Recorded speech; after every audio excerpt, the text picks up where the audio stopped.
മാന്യപ്രേക്ഷകർക്ക് എൻ്റെ പ്രണാമം. ഇന്നലെ എൻ്റെ സാംബിയൻ എക്സ്പീരിയൻസിനെ കുറിച്ച്, അനുഭവങ്ങളെക്കുറിച്ച് വിവരിക്കുകയുണ്ടായി. സാംബിയയിൽ നിന്ന് വരുന്ന വഴിക്ക് ഒരു ദിവസം ദുബായിൽ ട്രാൻസിറ്റ് വിസയിൽ തങ്ങിയിട്ട് അവിടുത്തെ കുറേ സുഹൃത്തുക്കളുമായിട്ട് നമ്മുടെ ഭാരതീയ പൈതൃകത്തെക്കുറിച്ചും പൈതൃകവുമായി ബന്ധപ്പെട്ട കാര്യങ്ങൾ, ദുബായിലെ ഭാരതീയരും ഭാരതീയരല്ലാത്തവരും എങ്ങനെയാണ് അനുഭവിക്കുന്നത് എന്നുള്ളതിനെക്കുറിച്ചുമെല്ലാം ഒന്ന് അറിയാനായിട്ട് കുറേ നേരം ചർച്ച ചെയ്തുകൊണ്ടിരുന്നു. അതിനെക്കുറിച്ചൊന്ന് വിവരിച്ചാൽ കൊള്ളാമെന്നുണ്ട്. ദുബായിലെ അനുഭവങ്ങളെക്കുറിച്ച് അത് വിവരിക്കാൻ വേണ്ടി ഇന്ന്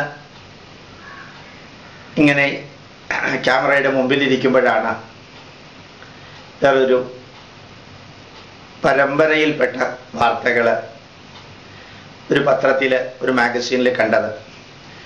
അതിൽ ഒന്നാമതായിട്ട് കണ്ടത് US കോൺഗ്രസ് സെലിബ്രേറ്റ്സ് ദീപാവലി എന്നുള്ളതായിരുന്നു. വളരെ നന്നായിട്ട് കൊടുത്തിരിക്കുന്ന ഒരു വാർത്ത. അമേരിക്ക ഇൻ കോൺഗ്രസ്, ഡെമോക്രാറ്റിക് പാർട്ടിയും റിപ്പബ്ലിക്കൻ പാർട്ടിയും അതിഗംഭീരമായിട്ട് ദീപാവലി സെലിബ്രേറ്റ് ചെയ്തതിനെക്കുറിച്ച്. എൻ്റെ അടുത്ത പേജിൽ Michelle Obama celebrate Deepavali at White House. ഒബാമയും ഒബാമയുടെ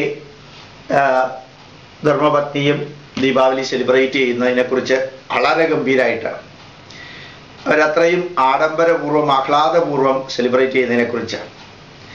അതിൻ്റെ താഴെ David Cameron wife celebrate Deepavali in London. ശരിക്ക് ക്ഷേത്രത്തിൽ ചെന്ന്, സ്വാമിനാരായണ മന്ദിരിൽ ചെന്ന്, the largest traditional Hindu temple outside India in north west London, they celebrated Deepavali. അതായത് British prime minister David Cameron accompanied with his wife Samantha visited Swaminarayan temple എന്ന് പറഞ്ഞു കൊടുത്തിരിക്കുന്ന വേറൊരു വാർത്ത.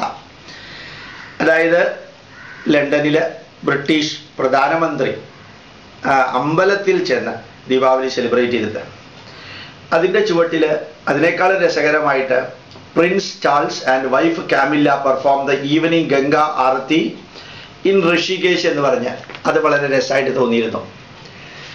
അതായത് ഞാനിങ്ങനെ ആലോചിക്കുകയായിരുന്നു, ആൻഡമാൻ നിക്കോബാർ ഐലൻഡിലെ സെല്ലുലാർ ജയിലിൽ ഒന്ന് ഈ പ്രിൻസ് ചാൾസിനെ കൊണ്ടുപോകേണ്ടതായിരുന്നു എന്ന്. ഇന്ത്യ മുഴുവനും വളരെ ലളിതമായ രീതിയിൽ അദ്ദേഹവും കുടുംബവും സഞ്ചരിച്ചു. കേരളത്തിൽ 2-3 ദിവസം ഉണ്ടായിരുന്നു. ആഡംബരങ്ങളോ അല്ലെങ്കിൽ ബാഹ്യമായ ഷോയോ ഒന്നുമില്ലാതെ ഭാവി ഇംഗ്ലണ്ടിലെ രാജാവ് എന്ന ആ വ്യക്തി ലളിതമായിട്ട് ഭാരതത്തിൽ മുഴുവനും പര്യടനം നടത്തിയപ്പോൾ അദ്ദേഹത്തിൻ്റെ പൂർവികര് ഭാരതീയർക്കെതിരെ ചെയ്ത ഹീനകൃത്യങ്ങൾ അദ്ദേഹം ഒന്ന് കാണണം എന്ന് എനിക്ക് തോന്നിയിരുന്നു. ഞാനത് പറയുകയും ചെയ്തിരുന്നു. പക്ഷേ വളരെ സന്തോഷം തോന്നിയത് എയർഫോഴ്സും നേവി ഫോഴ്സും ആർമി ഫോഴ്സും ചർച്ച് ഫോഴ്സും കൊണ്ട് ഭാരതത്തെ ഭരിച്ച ആ ഇംഗ്ലണ്ടിലെ രാജ്ഞിയോ രാജാവോ അയാളുടെ പ്രതിനിധി, രാജാവാകാൻ പോകുന്ന ആള് ശരിക്കും ഋഷികേശിൽ ചെന്ന് ലക്ഷക്കണക്കിന് വ്യക്തികളുടെ കൂടെ വേദമന്ത്രങ്ങൾ ചൊല്ലി ഗംഗാമാതാവിനെ സ്തുതിച്ച് വലിയ കൂട്ടത്തിൽ തന്നെ, ഒറ്റയ്ക്കല്ല, ആയിരക്കണക്കിന് ജനങ്ങളുടെ കൂടെ നിന്ന് ഗംഗാ ആരത്തി നടത്തുക എന്ന് പറഞ്ഞാൽ അത് ലോകത്തില് സനാതന മൂല്യങ്ങളും ഭാരതീയ മൂല്യങ്ങളും എത്ര ഗംഭീരമായിട്ട് സ്വീകരണം ലഭിക്കുന്നു എന്നുള്ളതിന് തെളിവാണ്. ആരുടെയും നിർബന്ധം കൊണ്ടോ അല്ലെങ്കിൽ പ്രേരണ കൊണ്ടോ അല്ല ഇംഗ്ലണ്ടിലും അല്ലെങ്കിൽ അമേരിക്കയിലുമെല്ലാം ഈ ദീപാവലി ആഘോഷം വേദമന്ത്രങ്ങളോടുകൂടി ചെയ്യുന്നത്. വേറെ ഒരു ദുരുദ്ദേശവും അതിനകത്തില്ല. വോട്ട് കിട്ടാനോ അല്ലെങ്കിൽ അടുത്ത പ്രാവശ്യം ഭരിക്കാൻ വേണ്ടിയിട്ട് കാട്ടിക്കൂട്ടുന്ന കോപ്രായോ അല്ല, ചാൾസ് രാജകുമാരൻ തന്നെയായിരിക്കും അടുത്ത രാജാവ്. കാരണം അവിടെ ഇലക്ഷൻ ഇല്ല. പിന്നെ സ്വാമിനാരായണ ക്ഷേത്രത്തിൽ ചെന്നിട്ടാണ് ക്യാമറൂൺ അദ്ദേഹം ദീപാവലി ആഘോഷിച്ചത്. ക്യാമില്ല എന്ന് പറയുന്ന വ്യക്തി വളരെ ഭംഗിയായിട്ട് സ്വന്തം മനസ്സാലെയാണ് ദീപാവലി ആഘോഷിച്ചത്. ഈ ഭാരതീയ മൂല്യങ്ങൾ എത്ര ഗംഭീരമായിട്ട് ലോക ജനത സ്വീകരിച്ചുകൊണ്ടിരിക്കുന്നു 21ാം നൂറ്റാണ്ടിൽ എന്നുള്ളതിൻ്റെ തെളിവാണത്. ശരിക്കും അമേരിക്കയിൽ പ്രഭാഷണം കഴിഞ്ഞ് അനാർബർ എന്ന് പറയുന്ന പ്രദേശത്ത് എത്തിയ സ്വാമി വിവേകാനന്ദന്റെ അടുത്ത് അമേരിക്കൻ പത്രപ്രതിനിധികൾ ചോദിച്ചിരുന്നു, നിങ്ങളുടെ രാജ്യത്തിലെ മതവും ആത്മീയതയും എന്തിനാണ് അമേരിക്കയിലേക്ക് ഇറക്കുമതി ചെയ്യുന്നത്? 1895 ചോദ്യമാണത്. ഏതാണ്ട് 120 വർഷങ്ങൾക്ക് മുമ്പുള്ളൊരു ചോദ്യം.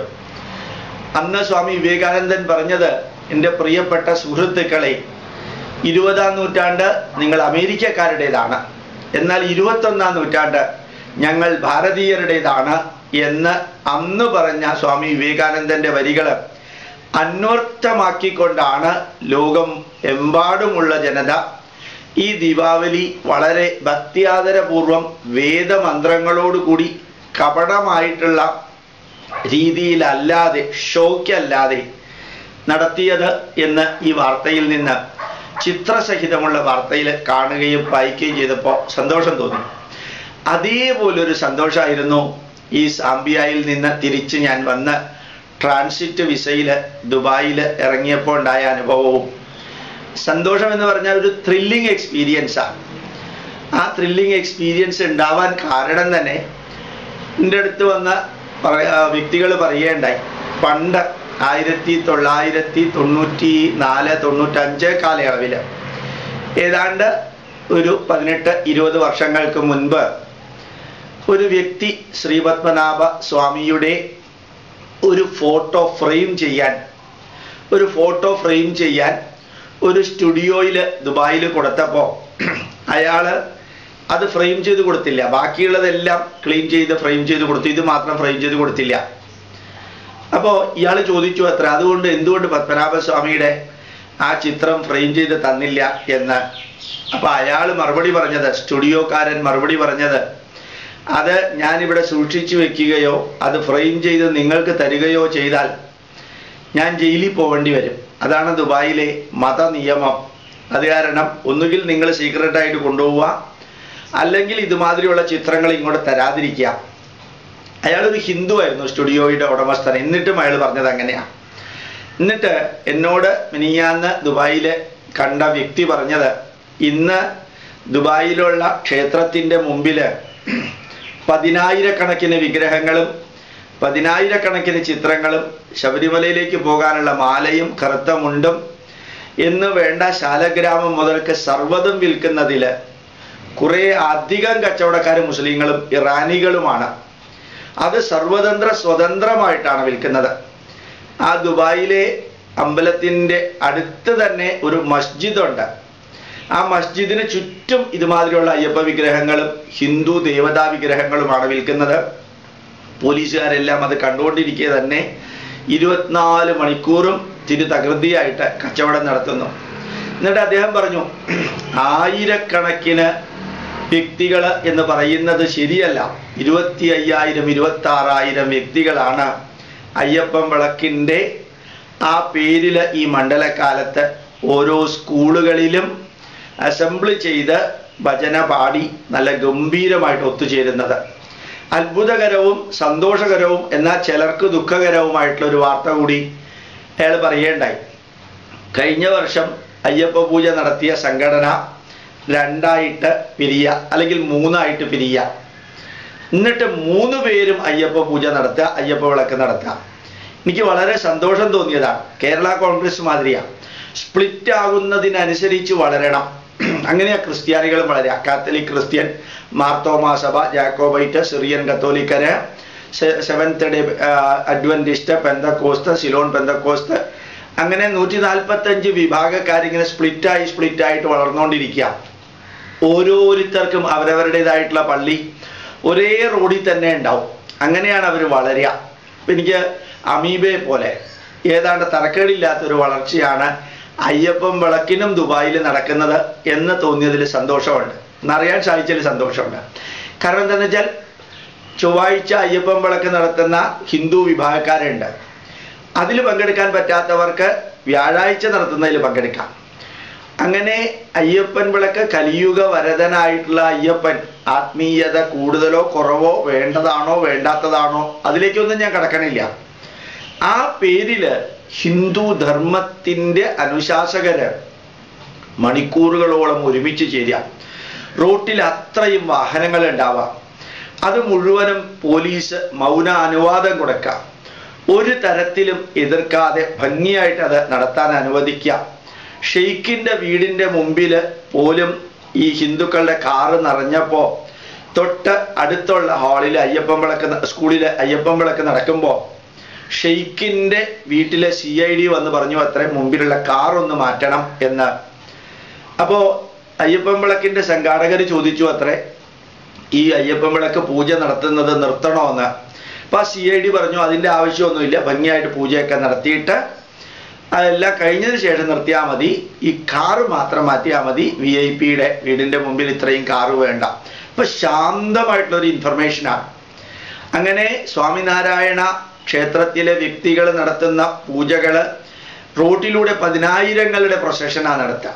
ഇസ്കോണിൻ്റെ ആൾക്കാർ പൂണൂലിട്ട് നെറ്റിയിൽ ഗോപിയും തൊട്ട് ചണ്ടയോ മൃദംഗോ എല്ലാം വെച്ചുകൊണ്ട് ആയിരക്കണക്കിന് റഷ്യക്കാരും അമേരിക്കക്കാരും ദുബായിയുടെ തെരുവിലൂടെ ഡാൻസ് കളിച്ചുകൊണ്ട് കൃഷ്ണൻ്റെ പാട്ട് പാടിക്കൊണ്ട് പോകുന്നൊരു കാഴ്ച അത്ഭുതകരമാണെന്ന് ഇന്ത്യക്കാർ പോലും നടത്താൻ ധൈര്യപ്പെടാത്തതാണ് ഈ അമേരിക്കക്കാരും ഇംഗ്ലണ്ടുകാരും റഷ്യക്കാരും ഇസ്കോണിൻ്റെ ഡ്രസ്സ് ഇട്ടുകൊണ്ട് നടത്തുന്ന ഈ സംഗീത ജാഥ എന്ന് പറയേണ്ടായി.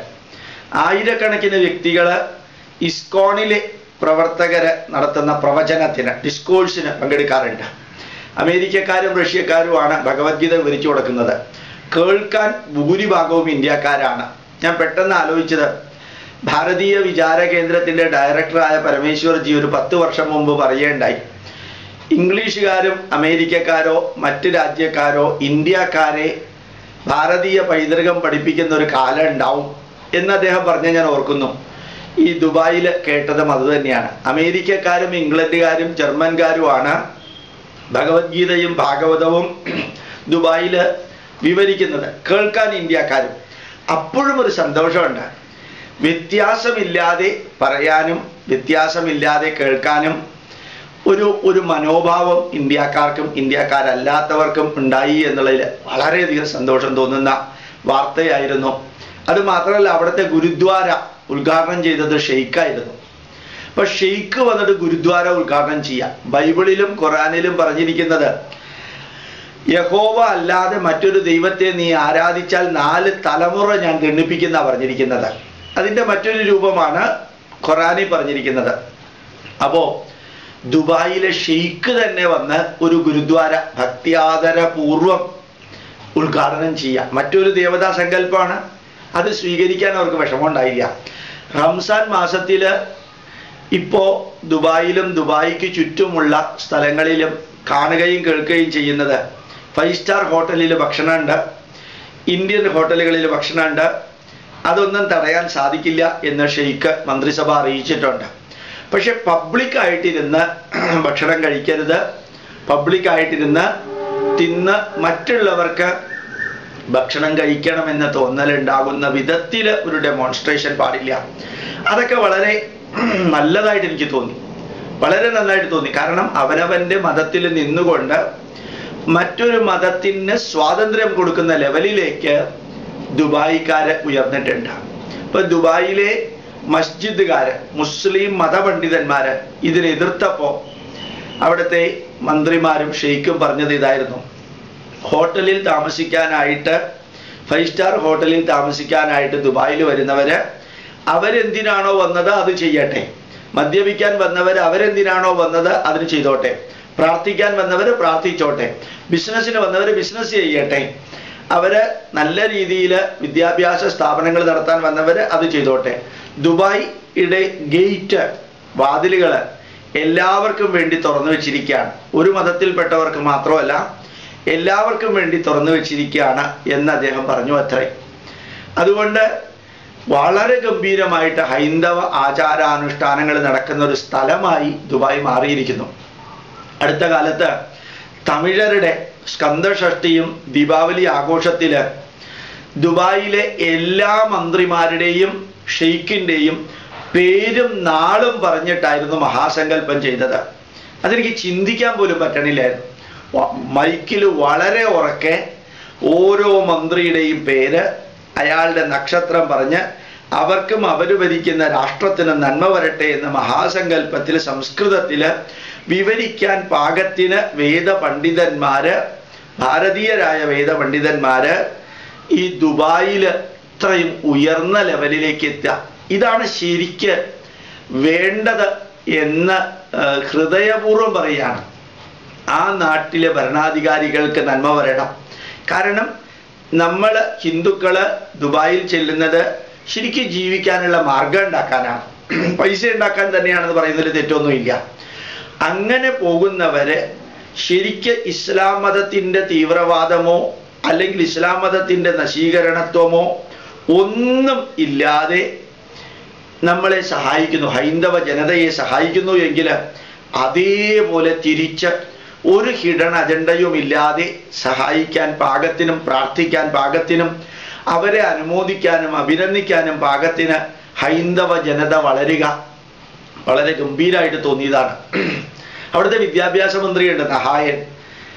ഞാൻ അവിടെ ചെന്നപ്പോൾ ഖലീജ് ടൈംസിലും ഗൾഫ് ന്യൂസിലും എല്ലാം കണ്ടത് ഈ ദുബായിലെ വിദ്യാഭ്യാസ മണ്ഡലം അടിമുടി ഉടച്ചു വാർക്കുകയാണെന്നാണ് ഞാൻ പത്രത്തിൽ വായിച്ചത്.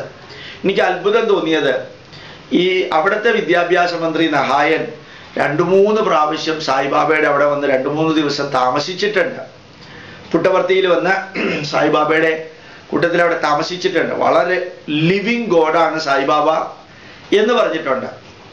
നമുക്കതിനോട് യോജിക്കാൻ പറ്റുമോ യോജിക്കാൻ പറ്റില്ലയോ എന്നുള്ളത് വേറെ കാര്യം. പക്ഷേ സായിബാബയുടെ ഇന്റർനാഷണൽ വാല്യൂ ബേസ്ഡ് എഡ്യൂക്കേഷൻ സിസ്റ്റവും കൂടി ചേർത്തിട്ടാണ് ദുബായിലെ വിദ്യാഭ്യാസപരമായിട്ടുള്ള ശുദ്ധീകരണവും നവീകരണവും നടക്കുന്നത് എന്ന് അറിഞ്ഞപ്പോൾ വളരെയധികം സന്തോഷമാണ് തോന്നിയത്. അപ്പോൾ ഹൈന്ദവമായ ആചാരാനുഷ്ഠാനങ്ങള്, വിശ്വാസങ്ങള്, സങ്കല്പങ്ങള്, ക്ഷേത്രങ്ങള്, ഉത്സവങ്ങൾ ഇതെല്ലാം ആഘോഷിക്കാനും ആചരിക്കാനും ഞാൻ ഈ വിവരണം നിങ്ങൾക്ക് തരുന്നതിന് മുമ്പ് ഒബാമയെ കുറിച്ച് പറഞ്ഞു, കാമറൂണിനെ കുറിച്ച് പറഞ്ഞു, ചാൾസിനെ കുറിച്ച് പറഞ്ഞു. ലോകം ഭരിക്കുന്ന രാഷ്ട്രത്തിൻ്റെ പ്രതിനിധികളായിട്ടുള്ള ഭരണാധികാരികള് എങ്ങനെയാണോ ഹൈന്ദവ ധർമ്മം ഒരു പുറമേ ഉള്ള ഷോയ്ക്ക് വേണ്ടി അല്ലാതെ, വോട്ടിനും അധികാരത്തിനും വേണ്ടി അല്ലാതെ സ്വന്തം സംതൃപ്തിക്ക് വേണ്ടിയിട്ട് ചെയ്യുന്നത്, ആ കാഴ്ചയും പത്രത്തിൽ വീക്കിലിയിൽ വന്ന വാർത്തയും പിന്നെ ദുബായിൽ കേട്ടതും വളരെ സന്തോഷം തോന്നുന്നൊരു കാര്യമാണ്. എൻ്റെ കൂടെ വന്നിരുന്നതിൽ ധാരാളം പേര് പണ്ട് ഇടതുപക്ഷക്കാരായിരുന്നു. ഇപ്പോൾ അവരൊക്കെ ഇവിടെയുള്ള ചില വളരെ വ്യക്തമായിട്ട് എന്നോട് പറയുകയുണ്ടായി, സാറേ ഈ മതേതരത്വം പറയുന്ന മാർക്സിസ്റ്റ് പാർട്ടിയുടെ നേതാക്കന്മാർ തന്നെ താമരശ്ശേരി ബിഷപ്പിൻ്റെ വീട്ടിൽ പഞ്ചപുച്ഛവും അടക്കി പോകുന്ന നാണം കെട്ട വാർത്തയും ചിത്രവും കണ്ടപ്പോൾ തൊലി പൊളിഞ്ഞുപോയി സാറേ. ഞാൻ വീണ്ടും ചോദിച്ചു, നിങ്ങൾ അത് മാത്രമേ കണ്ടുള്ളൂ? അതല്ല സാറേ, ആരാധ്യനായ അച്യുതാനന്ദൻ സാറ് ഇടതുപക്ഷവും കമ്മ്യൂണിസത്തിൻ്റെ ഏറ്റവും പ്രതിനിധിയാണെന്ന് ഞങ്ങൾ ധരിച്ചിരുന്നു. അച്ഛന് ഒരു പ്രോബ്ലവും വരാതിരിക്കാൻ ആ പ്രതിപക്ഷ നേതാവിൻ്റെ മകൻ നാളികേരം ഉരുട്ടി ഈ മുട്ടറക്കല് ചെയ്യുമ്പോൾ അച്ഛന് പറയായിരുന്നു, ഞാൻ യുക്തിവാദിയാണ്, നീ അത് എനിക്ക് വേണ്ടി ചെയ്യണ്ടെന്ന്. അതുപോലും അച്ഛൻ പറഞ്ഞില്ല. മാത്രമല്ല 2 പ്രാവശ്യം ഗുരുവായൂർ അമ്പലത്തിൽ സ്വയം പ്രശ്നം ഉണ്ടായപ്പോൾ പോയ മകൻ, ആ മകനെ പോലും അച്ഛന് മാറ്റാൻ സാധിച്ചില്ല. ശരിക്കും പിണറായി വിജയൻ അദ്ദേഹത്തിൻ്റെ കൂടെയുള്ളവരും ഗണപതി ഹോമം നടത്തരുത് എന്ന് പറഞ്ഞു. എന്നിട്ട് ഒരു കണ്ണൂരുകാരൻ പറയാ, സാറിനറിയോ കണ്ണൂരിൽ ഒരു കോർപ്പറേറ്റീവ് ആശുപത്രി അത് മാർക്സിസ്റ്റ് പാർട്ടി നടത്തുന്നത്, അതിൽ 3-ാമത്തെ നിലയിൽ മറ്റ് നിലകളിലെ രോഗികൾ മരിക്കുന്നതിനേക്കാൾ കൂടുതൽ രോഗികൾ 3-ാമത്തെ നിലയിൽ മരിക്കുന്നതായിട്ട് കണ്ടപ്പോൾ അവിടെ അതിരാവിലെ ഗംഭീരമായിട്ട് ഗണപതി ഹോമം മാർക്സിസ്റ്റ് പാർട്ടി നടത്തിയതാ. ആ പാർട്ടി തന്നെയാണ് ഇപ്പൊ ഗണപതി ഹോമം നടത്തരുത് എന്ന് പറയുന്നത്. ഇവരെ പോലെ ഉള്ളവരെ വിശ്വസിക്കുന്നതിനേക്കാൾ എത്രയോ നല്ലതാ സാറേ ഷെയ്ഖുമാരെ വിശ്വസിക്കുന്നത്. അവർക്കൊന്നില്ലെങ്കിൽ ആണത്വവുമുണ്ട്, ധീരത്വവുമുണ്ട്, പറഞ്ഞ വാക്കിൽ നിൽക്കാനുള്ള സത്യസന്ധതയും ധാർമ്മിക ബോധവുമുണ്ട്. പണ്ട് 10-15-18 കൊല്ലങ്ങൾക്ക് മുമ്പ് ഒരു ചിത്രം പോലും വെക്കാൻ അനുവദിക്കാതിരുന്ന ഭരണകൂടം ഇന്ന് ഹൈന്ദവ ജനതയുടെ ഏത് കാര്യത്തിനും സ്വാതന്ത്ര്യം കൊടുക്കാം. ഷെയ്ഖിൻ്റെ തന്നെ ഓഫീസിലും ഡ്രൈവറായിട്ടും അവിടുത്തെ ബാങ്കിൻ്റെ ഇൻചാർജായിട്ടും മന്ത്രിമാരുടെ സെക്രട്ടറിമാരായിട്ടും 100 കണക്കിന് മലയാളി ഉദ്യോഗസ്ഥരെ അപ്പോയിന്റ് ചെയ്യാൻ, അല്ലെങ്കിൽ ഹിന്ദു ഉദ്യോഗസ്ഥരെ അപ്പോയിന്റ് ചെയ്യാൻ ഒരു റിസർവേഷനും ഇല്ലാതെ മുമ്പോട്ട് വരിക. മറ്റ് ഏത് മതാനുയായികളോട് കാണിക്കുന്ന ആഭിമുഖ്യത്തെക്കാൾ കൂടുതൽ ഹൈന്ദവ ജനതയോട് ഈ ദുബായിലെ ഗവൺമെന്റ് കാണിക്കുന്നുണ്ട് എന്ന് മാർക്സിസ്റ്റ് പാർട്ടിക്കാരായിരുന്നവർ പറയാം. അവനവന്റെ നാട്ടിലെ അവനവന്റെ പാർട്ടിയുടെ അവനവന്റെ നേതാക്കന്മാരെ വിശ്വസിക്കാൻ പറ്റുന്നതിനേക്കാൾ വിദേശ രാജ്യത്തിലെ വിദേശ മതത്തിലെ വിദേശ ഭരണാധികാരികളെ വിശ്വസിക്കാൻ പറ്റുമെന്ന് സ്വദേശത്തില് പണ്ട് പുരോഗമനവാദികളായിരുന്നവര് ഇപ്പോ പൈതൃകത്തിന്റെ ആരാധകരായി മാറിയവര് പറയുന്ന ഒരു കാഴ്ച, അല്ലെങ്കിൽ അവർ പറയുന്നത് കേൾക്കാൻ കിട്ടിയ ഒരു ഭാഗ്യം, സത്യത്തിൽ സംതൃപ്തി തോന്നി, ആഹ്ലാദം തോന്നി. ഒത്തിരി പേര് മാറിയിട്ടുണ്ട്. ശരിക്കും അവിടെ പറയണ്ടായി, കേരളത്തിലെ മുസ്ലിങ്ങൾ പോലും ഇപ്പൊ ദുബായിൽ മാറിയിട്ടുണ്ട്. പണ്ട് ഹിന്ദുക്കൾ എന്തെങ്കിലും ചെയ്താൽ പോലീസിനെ അറിയിക്കുക, ഇത് അവരുടെ ഒരു ജോലിയാ. പെന്തക്കോസ്ത് ക്രിസ്ത്യാനികൾ, മറ്റ് ക്രിസ്ത്യാനികളില്ല. അപ്പോ ആ ഒരു അവസ്ഥയിൽ നിന്ന് കുറേ മാറ്റം വന്നിട്ടുണ്ട്. മാത്രമല്ല അവിടെ ചിലർ പറയേണ്ട 1992 ദുബായില് ഒരു വലിയ സംഭവം ഉണ്ടായി. ഇവിടെ ബാബരി മസ്ജിദ് പൊളിച്ചപ്പോ ദുബായിലെ അമ്പലം പൊളിക്കാനായിട്ട് കേരളത്തിലെ കുറെ മുസ്ലിങ്ങൾ മുൻകൈയെടുത്ത് പോയപ്പോ അവരെ ചെവി അറിയാതെ തൂക്കിയെടുത്ത് ഫ്ലൈറ്റ് കയറ്റി ബോംബെയിലേക്ക് ചവിട്ടി പുറത്താക്കിയ ആ മനസ്സ് ഇന്നും ഷെയ്ഖുമാർക്കുണ്ട്.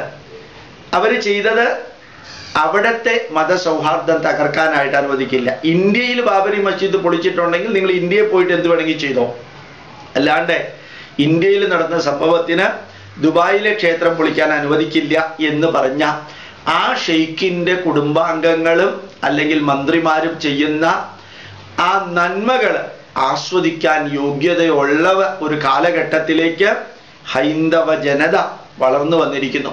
എനിക്ക് ഒന്നുകൂടി പറയാനുണ്ട് ഇതിൻ്റെ കൂട്ടത്തില്. പണ്ട് ശവന്തീനികൾ എന്ന് പറഞ്ഞ ഒരു നാടകം ഷാർജയില് അഭിനയിച്ചിട്ടുണ്ട്. അതില് പ്രകോപനപരമായ പല വാക്കുകളും വിവരണങ്ങളും നാടക ഭാഗങ്ങളും ഉണ്ട്. അവരെ മുഴുവനും ഷാർജ ഗവൺമെന്റ് ജയിലിൽ അടയ്ക്കുകയുണ്ടായി. പിന്നെ അന്നത്തെ ഇന്ത്യൻ അംബാസിഡർ ഇടപെട്ടിട്ടാണ് അവരെ ശരിക്ക് തൂക്കിയെടുത്ത് വിമാനത്തിലാക്കി ഇന്ത്യയിലേക്ക് ആക്കിയത്. ഇത് ഞാൻ എടുത്തു പറയാൻ ആഗ്രഹിക്കുന്നു. ഏത് രാജ്യത്തില് ഹിന്ദുക്കൾ പ്രവർത്തിക്കുമ്പോഴും ഓർമ്മിക്കുക, ആ രാജ്യത്തിൻ്റെ നിയമത്തെ വെല്ലുവിളിക്കുന്ന യാതൊന്നും ഹിന്ദുക്കളുടെ ഭാഗത്തുനിന്ന് ഉണ്ടാവരുത്. ആവേശം കൊണ്ട് ഭജന പാടി അയ്യപ്പൻ വിളക്ക് നടത്തി മന്ത്രങ്ങൾ ചൊല്ലി ഗണപതി ഹോമത്തിൻ്റെ പുക പുറത്തു വന്ന് അല്ലെങ്കിൽ പൂജകൾ നടത്തുമ്പോൾ ആ ദേശത്തിലെ മുസ്ലിങ്ങളായിട്ടുള്ള വ്യക്തികൾക്ക് അവരുടെ മതത്തെ ഹനിക്കുന്ന വിധത്തിലൊന്ന് ഇവിടെ സംഭവിച്ചതായിട്ട് തോന്നിയാൽ ഷെയ്ഖ് വിചാരിച്ചാൽ പോലും പോലീസ് എടുക്കുന്ന ആക്ഷൻ തടയാൻ പറ്റിയെന്ന് വരില്ല. അതുകൊണ്ട് ലോകത്തിലെ ഏത് രാജ്യത്തിലും ഹൈന്ദവ ജനതയ്ക്ക് ലഭിക്കുന്ന സ്വാതന്ത്ര്യം ദുരുപയോഗം ചെയ്യാതിരിക്കാൻ പ്രത്യേകം ശ്രദ്ധിക്കണമെന്ന് ഞാൻ അഭ്യർത്ഥിക്കാം. ആരെങ്കിലും ഒരാൾ പോലീസിനെ ഫോൺ വിളിച്ച് പറഞ്ഞാൽ മതി, സ്കന്ദഷഷ്ടിയിൽ 28,000 പേര് പങ്കെടുത്തു എന്നാണ് പറഞ്ഞത്, കൂടുതലും തമിഴര്. അവിടെ മൈക്ക് സെറ്റ് ഒരു 4 കിലോമീറ്റർ ദൂരത്തേക്ക് വെച്ചിരുന്നു, ശബ്ദം കേൾക്കുന്ന വിധത്തിൽ എന്ന് പറഞ്ഞിരുന്നു. സത്യമാണോ ഇല്ലയോ എന്നൊന്നും എനിക്ക് അറിഞ്ഞൂടാ. അത് ഒഴിവാക്കണം. നല്ല മുസ്ലിങ്ങളുടെ ഇറാനികളുടെ സ്കൂളുകളാണ് വാടകയ്ക്കെടുത്ത് ഹൈന്ദവ കാര്യങ്ങൾ ചെയ്യുന്നത്.